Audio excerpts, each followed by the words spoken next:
খেয়াল করেন get more কলস কেউ জয়েন করছে, আমি তাকে হচ্ছে অ্যাপ্রুভ করে নিই।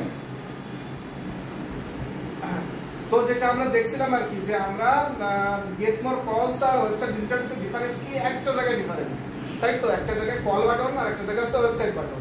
এরপরে যদি আমরা এখান থেকে চেঞ্জ করে গেট মোর ওয়েবসাইট ভিজিটর থেকে আমরা চলে যাই গেট মোর পেজ লাইক অপশনে চলে যাই, গেট মোর মেসেজ অপশনটা একটু পরে যাব।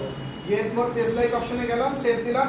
এইখানেও দেখেন ইউজ এ পোস্ট মানে হচ্ছে আমরা আমাদের যে পোস্টগুলো আছে পেজের ভিতরে সেগুলো নিয়েও করতে পারবো, অথবা এখান থেকে আমরা কিন্তু ইমেজ অ্যাড করতে পারবো। ঠিক আছে, source image, crop image, upload image, এগুলো আমরা ইমেজ আপলোড করে নতুন একটা ইমেজ দিয়ে হচ্ছে অ্যাডভার্টাইজিং করতে পারবো। এই বিষয় কিন্তু আগে আলোচনা করছিলাম।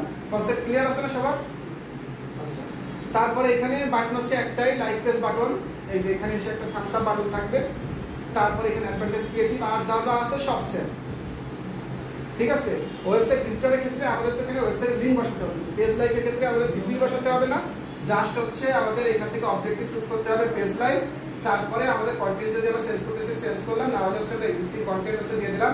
এখান থেকে অডিয়েন্স দিয়ে দেবো, এখান থেকে প্রাইস দিয়ে দেবো, ডেট দিয়ে দেবো, তারপরে আমরা ম্যানুয়াল প্লেসমেন্ট দেবো না অটোমেটিক প্লেসমেন্ট দেবো, সেগুলো পিক্সেল হচ্ছে সেটআপ করবো কি করবো না সেটা দেওয়ার পরে পাবলিশ করে দেবো। তার মানে আর কোনো ডিফারেন্স নেই।